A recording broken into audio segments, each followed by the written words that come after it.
রমাদান যে আসতেছে আপনাদের ভাল লাগে? হ্যাঁ, রমাদান নাম শুনলেই মুমিন হৃদয়ে বয়ে যায় প্রশান্তির ফল্গু ধারা, ঠিক কিনা? একটা আনন্দ, একটা উচ্ছ্বাস আমাদের হৃদয়ের মধ্যে চলে আসে। রমাদান সাইয়্যিদুশ শুহুর, 12 মাসের মধ্যে সবচাইতে শ্রেষ্ঠতম মাস রমাদান আল মুবারক আসছে। আত্মশুদ্ধির মাস, আত্মসংশোধনের মাস, শুদ্ধাচারের মাস, নিজেকে আলোকিত করবার মাস, ঠিক কিনা বলেন? এই রমাদানুল মুবারকে আমাদের কি করণীয়, কি বর্জনীয়, what to do and what not to do, এই টপিকসের উপর কিছু কথা আপনাদের সামনে উপস্থাপন করব ইনশাআল্লাহ। ওমা তাওফীকি ইল্লা বিল্লাহ। আমার প্রিয় ভাইয়েরা, আমি আমার খুতবার শুরুতে সূরা বাকারার 185 নম্বর আয়াত তেলাওয়াত করেছি, যেখানে আল্লাহ তাআলা কোন মাসে কোরআন আল কারীমকে, মহাবিশ্বের মহাবিশ্বয় কোরআন আল কারীমকে এই পৃথিবীতে নাজিল করেছেন সেটা আমাদেরকে জানিয়েছেন। আল্লাহ তাআলা ইরশাদ করছেন, শাহরু রমাদান আল্লাযী উনজিলা ফীহিল কুরআনু হুদাল লিন-নাস ওয়া বাইনাতিম মিনাল হুদা ওয়াল ফুরকান। আল্লাহ বলেন, রমাদান এমন একটা মাস যে মাসে কোরআন নাজিল করা হয়েছে। আর এই কোরআন হচ্ছে বিশ্ব মানবের জন্য পথ নির্দেশিকা, হেদায়েতের সুস্পষ্ট বর্ণনা এবং সত্য মিথ্যা পৃথক করার আসমানি মানদণ্ড রূপে জামিনে আমাদের জন্য কোরআন নাজিল করেছে কে? আওয়াজ করে বলেন তো, আল্লাহর নাজিল করা এই কোরআনে কোনো ভুল আছে? সবাই বলেন নাই। সবাই বললে এতটুকু আওয়াজ হয় আমি বিশ্বাস করি না। গলা ছেড়ে দিয়ে বলেন, আল্লাহর নাজিল করা এই সর্বশেষ আসমানি কিতাব আল কোরআনে কোনো ভুল আছে? সন্দেহ আছে? সংশয় আছে?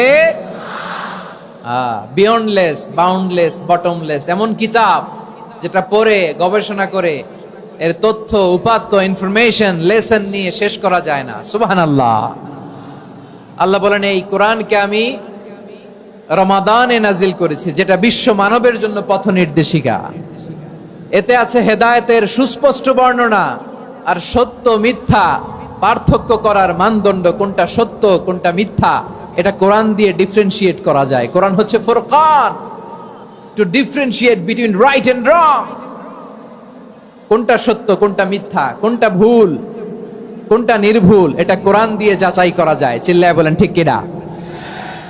এজন্য এই কোরআন দিয়ে আমাদের জীবন সাজাতে হবে। কোরআন দিয়ে জীবন না সাজালে জীবন আলোকিত হয় না। কোরআন দিয়ে পরিবার না সাজালে পরিবার আলোকিত হয় না। কোরআন দিয়ে সমাজ না সাজালে সমাজটা শান্তিময় হয় না। শুধু দুর্নীতি দমন কমিশন দিয়ে দুর্নীতি বন্ধ করা যায় না। কোরআনের আইন বাস্তবায়ন করা ছাড়া এই সমাজ থেকে দুর্নীতি বন্ধ করা যাবে না। চিল্লায় বলো ঠিক কিনা? আমার প্রিয় ভাইয়েরা, এই কোরআন নাজিল হয়েছে রমাদান আল মুবারক, এই বরকতময় মাসে। তাই আমাদের উচিত এই মাসে আসন্ন যে রমাদান আল মুবারক, এই রমাদানে কোরআনের সাথে নিজেদের সম্পর্ককে বাড়ানো। আমার প্রিয় চাঁপাইনবাবগঞ্জের ভাইয়েরা, আমরা কি আসন্ন রমাদানে কোরআনের সাথে আমাদের অ্যাটাচমেন্ট, সম্পর্ক বাড়াতে চাই? চান সবাই? আপনি কি জানেন কোরআন নিয়ে কোন ফেরেশতা পৃথিবীতে এসেছিল? জানেন? ফেরেশতার নাম কি বলেন তো? জিবরিল আলাইহিস সালাম। একটু খেয়াল করে শুনেন, কান দুটো খরগোশের কানের মতো খাড়া করে আমার দিকে তাকান। সাইয়েদনা জিবরিল কোরআন নিয়ে এসেছেন, ফলে উনি হয়েছেন শ্রেষ্ঠ ফেরেশতা। বিশ্ব নবীর উপর কোরআন নাজিল হয়েছে, তাই তিনি হয়েছেন শ্রেষ্ঠ নবী। রমাদানে কোরআন নাজিল হয়েছে, তাই রমাদান হয়েছে শ্রেষ্ঠ মাস। কদরের রাতে কোরআন নাজিল হয়েছে, তাই কদর হয়েছে শ্রেষ্ঠ রাত। আমরাও যদি কোরআনের সাথে সম্পর্ক বাড়াই, আমাদের মর্যাদাও এরকম, আমাদেরকেও শ্রেষ্ঠ মানুষ বানায় দিবে কে? এজন্য কোরআনের সাথে সম্পর্ক বাড়াইতে রাজি আছেন তো? যারাই কোরআনের সাথে সম্পর্ক বাড়ায় এদের মর্যাদা বাড়ায় দেয় কে? দেখবেন আমাদের হাফেজে কোরআন, তারা ইন্টারন্যাশনাল কোরআন কম্পিটিশনে যে গোটা বিশ্বকে পেছনে ফেলে প্রথম পুরস্কার নিয়ে আসে। এত ছোট ছোট বাচ্চা, ও সমাজ বোঝে না, রাজনীতি বোঝে না, টাকা পয়সা বোঝে না, কিচ্ছু বোঝে না, কিন্তু গোটা বিশ্বে ওকে সম্মানের চেয়ারে আসীন করেছে কে? এই কোরআনের সাথে লাগলে আল্লাহ তাআলা সম্মান বাড়িয়ে দেয়। আমার প্রিয় ভাইয়েরা, আসুন আমরা আলোচনার শুরুতেই শপথ নেই যে আসন্ন রমাদানে আমরা কোরআনের সাথে নিজেদের সম্পর্ককে মজবুত করব ইনশাআল্লাহ। সবাই বলুন ইনশাআল্লাহ। শাবান মাস আসলে, রজব মাস আসলে সাহাবারা কি করতেন আসুন আমরা দেখি কিভাবে তারা রমাদানকে ওয়েলকাম জানাতেন। রজব শাবান আসলেই ওনারা রমাদান পর্যন্ত পৌঁছার আকুতি, আগ্রহ আর ফরিয়াদ আল্লাহর কাছে জানাতেন আর বলতেন, ইয়া আল্লাহ, রমজান পর্যন্ত আমাদের হায়াত বাড়িয়ে দাও। আল্লাহুম্মা বাল্লিগনা রমাদান, আল্লাহ তুমি রমজান পর্যন্ত আমাদের পৌঁছে দাও। আল্লাহুম্মা বারিক লানা ফি রজব ওয়া শাবান ওয়া বাল্লিগনা রমাদান, আল্লাহ রজব শাবানে বরকত দাও, আল্লাহ রমজান পর্যন্ত তুমি আমাদেরকে পৌঁছে দাও। আওয়াজ করে পড়েন আমিন। আমার প্রিয় চাপাই নবাবগঞ্জের ভাইরা, গত বছর অনেকের সাথে আমরা একসাথে রমাদান কাটিয়েছি, তাদের অনেকে দুনিয়াতে এখন বেঁচে নাই, এরকম আছে না নাই? এই যে আরো 7 দিন বাকি রমাদান আসতে, এই 7 দিন পর্যন্ত আমরা রমাদান পাবো, কোনো গ্যারান্টি আছে? আচ্ছা, এই বছর যদি খুশনসিব হয় আমাদের, আমরা যদি পাই, আগামী বছরও যে রমাদান আমরা পাবো, কোনো গ্যারান্টি আছে? তাহলে আসুন আমরা ভেবে নেই, হতে পারে this Ramadan could be the last and final Ramadan in our life. হতে পারে এই রমাদানই হতে পারে আমার জীবনের শেষ রমাদান। ঠিক কিনা বলেন? তাই আসুন আমরা আল্লাহর কাছে দোয়া করি, আল্লাহুম্মা বাল্লিগনা রমাদান, আল্লাহ তুমি রমাদান পর্যন্ত আমাদেরকে পৌঁছে দাও। আওয়াজ করে পড়েন আমিন।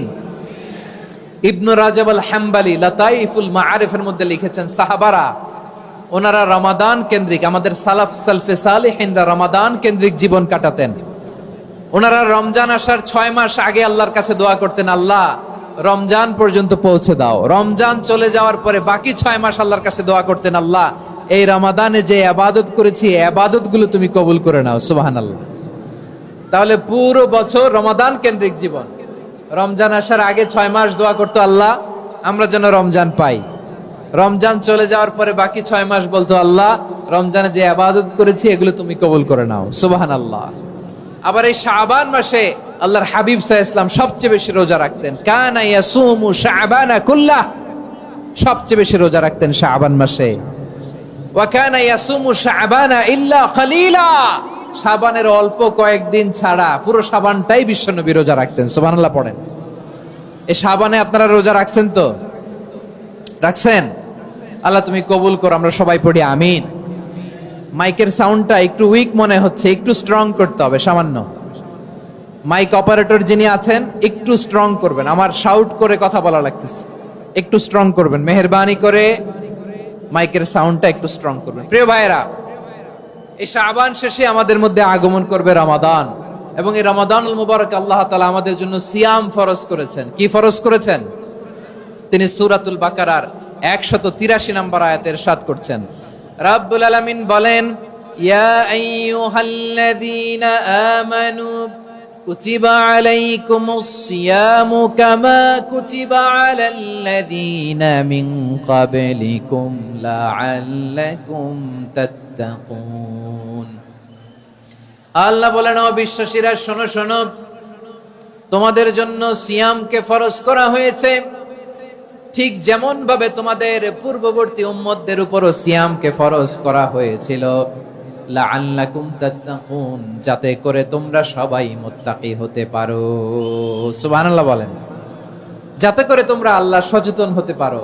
তাহলে সিয়ামকে, এই সামনে যে রমাদান আসতেছে আমার প্রিয় ভাইয়েরা, এই পুরো রমাদান ব্যাপী সিয়াম সাধন করা, সিয়াম পালন করাকে আমাদের জন্য ফরজ করে দিয়েছে কে? রমাদানের রোজা রাখার নফল নাকি? রমাদানে সিয়াম পালন করা কি নফল? সুন্নাত। তাহলে কি ফরজ? আওয়াজ করে বলেন, রমাদানের রোজা রাখা কি ফরজ?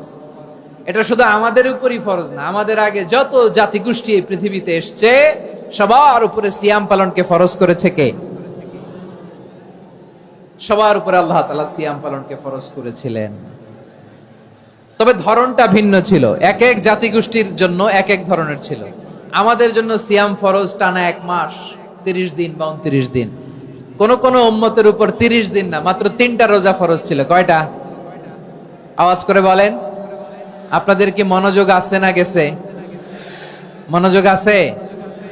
তাকবীর পড়েন তো লিল্লাহে তাকবীর।